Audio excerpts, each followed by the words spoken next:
नमस्कार, मेरा नाम हरिहरन अय्यर और मैं आपका फिर से स्वागत करता हूं मेरे इस ऑडियो चैनल पर जिसका नाम है कुछ बातें कुछ किस्से।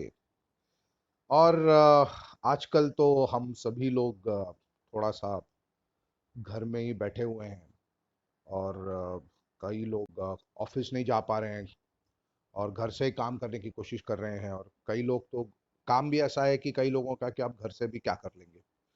तो यूं ही कुछ विचार मन में दौड़ रहे थे। तो इंसान की फितरत के बारे में थोड़ा सा मैं सोच रहा था कि कैसी जिंदगी होती है, हम कैसे कुदरत के साथ खिलवाड़ करते हैं तो कुदरत भी हमको इस कदर जवाब दे देता है कि हम बस बेबस हो जाते हैं। फिर भी हम अपना अहंकार इतनी आसानी से छोड़ते नहीं, अपना फितरत छोड़ते नहीं, अपनी आदतों को छोड़ते नहीं। तो मैंने कुछ पंक्तियां लिखी है और यूं ही बैठे बैठे मैंने सोचा आप लोगों से जो लिखा है उसको मैं शेयर करूं। उम्मीद है आपको पसंद आएगा, आप उस पर कुछ अपनी तरफ से भी विशेष टिप्पणी दे सकते हैं, कुछ अपने विचार आप व्यक्त कर सकते हैं। तो इसका शीर्षक है, आज मेरी आत्मा ने मुझसे बातें की। आज मेरी आत्मा ने मुझसे बातें की, पूछा कि कैसा हूं मैं, पर मैं अपने ही अंदर की आवाज को पहचान नहीं पाया। लेकिन जब दिल के दरवाजे पर फिर से मेरी आत्मा ने खटखटाया, तब मेरे कान ने उस आवाज को पहचान लिया। इसके साथ सदियों पहले मैं गुफ्तगू किया करता था। मैं हड़बड़ा कर जवाब दिया, हाँ मैं ठीक हूं, आप कैसे हैं? आत्मा हंसकर बोले, आप कैसे हैं? अच्छी बात है। मुझको भूल गए पर अदब नहीं भूले। मैंने कहा, हाँ अदब तो नहीं भूला, पर अपने आप को खो दिया है मैंने।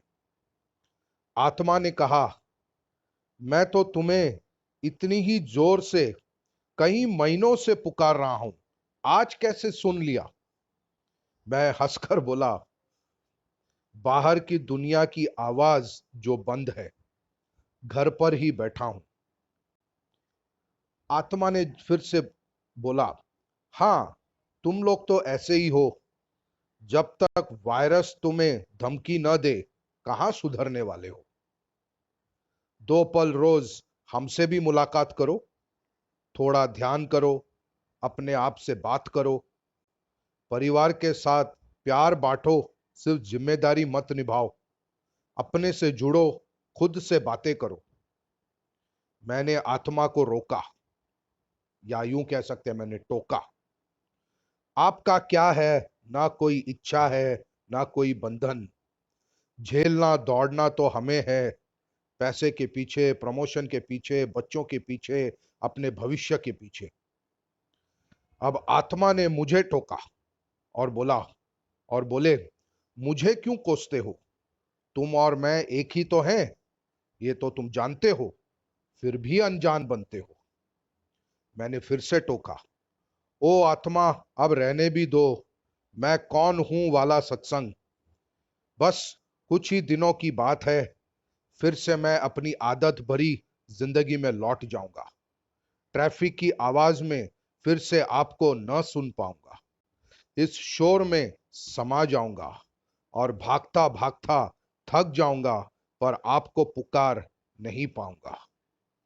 बस फिर एक बार मैं विजय हुआ, अपने आत्मा को उनका जगह दिखा दिया। फिर एक बार जो मैं हूं उसी को अपने से दूर कर दिया। वायरस हमारी जिंदगी को तो थमा सकता है, पर हमारी नासमझी को कौन ठीक कर सकता है या कर सका है? तो दोस्तों, ये कुछ पंक्तियां लिखी मैंने, मेरी आत्मा ने आज मुझसे बातें की, और एक शीर्षक के रूप में, कुछ विचारों के रूप में मैंने आपके सामने प्रस्तुत किया है। मैं आपका प्रक्रिया, आपका फीडबैक जरूर चाहूंगा। इसके पीछे का क्या अर्थ है, आपको क्या समझ में आया, और आप इस को कैसे इंटरप्रेट करते हैं, आप जरूर मुझसे शेयर कीजिएगा। बस आज के लिए इतना ही। हम फिर से मिलेंगे एक और शीर्षक को लेकर, कुछ बातें कुछ किस्से में। धन्यवाद।